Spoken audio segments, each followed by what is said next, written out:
Hello, this is Michael Leahy of the Irish Freedom Party. I want to talk to you today about what I see as the very serious threats posed to long-term civil and religious liberties by the lockdown that we're undergoing at the moment. I understand that many people will accept that in exceptional circumstances, infractions on civil liberties may be justified. Such circumstances can include war, emergency, or, yes, an epidemic.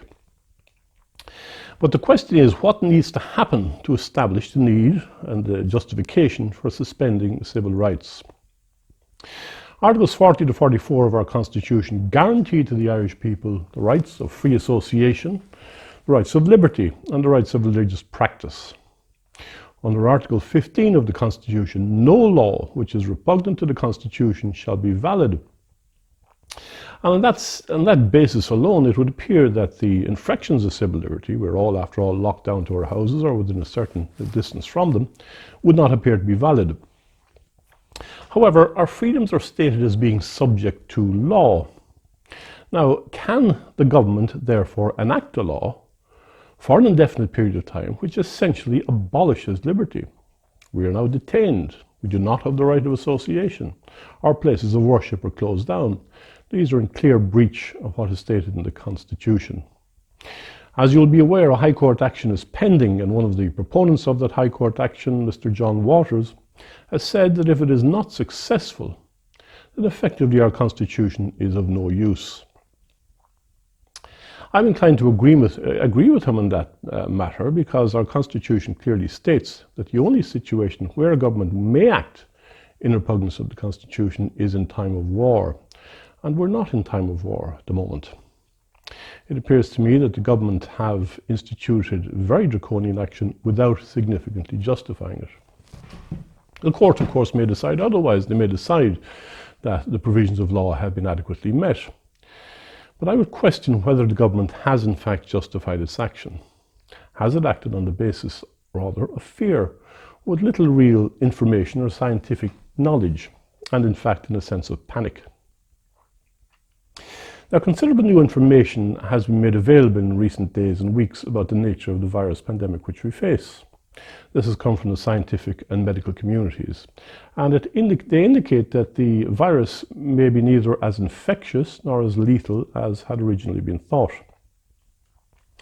There are difficulties in our case in assessing figures in regard to the overall death rates and whether or not there are comorbidities involved with the people who are claimed as having died from coronavirus.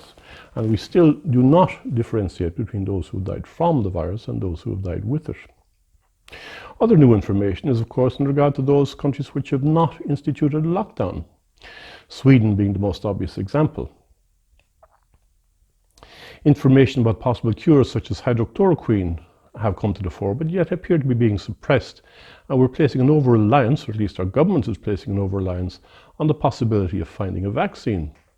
Our Minister for Health has indicated that the lockdown will continue until such time as a vaccine is found.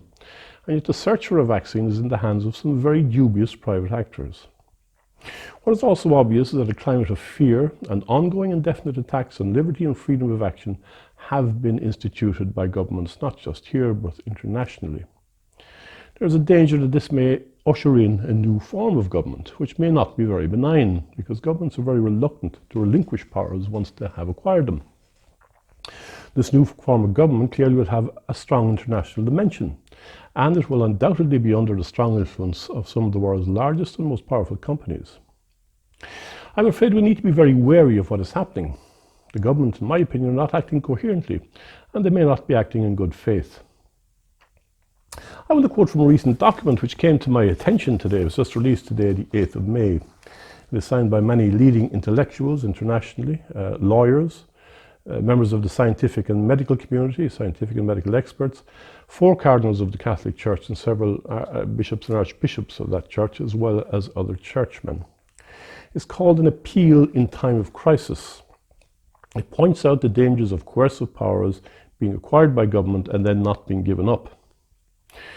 It raises the spectre of a possible totalitarian internationalist form of government coming into force. It refers to the input of shady business organizations imposing a chemical solution on populations. It indicates that much of the research is now being directed by big business and that enormous profits would be generated by the creation of a vaccine which everybody was forced to take. It refers to the possibility of people being subjected to excessive surveillance and being punished if they refuse to accept the solutions being offered by the large pharmaceutical industries. I want to quote some items from it. It's entitled An Appeal in Time of Crisis. It refers to the inalienable rights of citizens which are now being infracted. That's a phrase that also comes from our Constitution. It points out that many authoritative voices in the world of science and medicine confirm that the media's alarmism about COVID-19 appears to be absolutely unjustified. It points out that there are powers interested in creating panic among the world's population with the sole aim of creating a world government beyond democratic control. It refers to the dangers of isolating individuals in order to better manipulate and control them. I quote, "The fight against COVID-19, however serious, must not be the pretext for supporting the hidden intentions of supranational bodies that have very strong commercial and political interests in this plan." Unquote. Quote again, "Finally, the political responsibility of those who represent the people can in no way be left to experts who can indeed claim a kind of immunity from prosecution, which is disturbing to say the very least."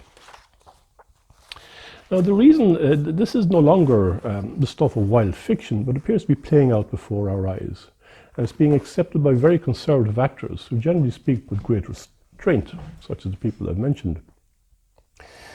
The reason I'm quoting this document is because I'm pretty certain that you will not hear about it in our media, in our television screens, or you will not read about it in our newspapers. And it's very important that cultural forces come to the fore and step up to the plate in this crisis situation we're in. We urgently need a media which will tell us the truth. And I'm afraid they're not doing that at present, either on the mainstream media, who only parrot the government's narrative, or even in the social media, where censorship has now become endemic. In regard to that other traditional great cultural actor, the church, while the document I referred to was signed by many churchmen, I'm afraid in Ireland the church has been absent during the crisis. The very first thing they did was to close down the churches and prohibit access to the sacraments. An extraordinary position to take, and indicative of a lack of belief in the supernatural presence. They need to step up to the crisis. They need to understand what is happening to our society, and they need to make their voices heard. I said at the beginning that the government had made no effort to justify their actions.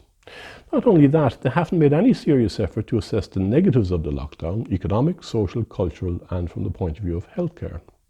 What can we do as individuals? It can be very difficult, but I call on our cultural actors as well as on individuals to stand up and make your voices heard. We must hold government and health officials to account. Otherwise, we will lose our liberty and freedom of action, and future generations will not forgive us if we allow that to happen. I'm sorry if I sounded negative, but I do believe that if we all make our voices heard and ask for real facts, we will defeat the threat which the lockdown and not the virus poses. And I believe the threat from the lockdown is the far greater of the two. This has been Michael Leahy of the Irish Freedom Party. Thank you for listening.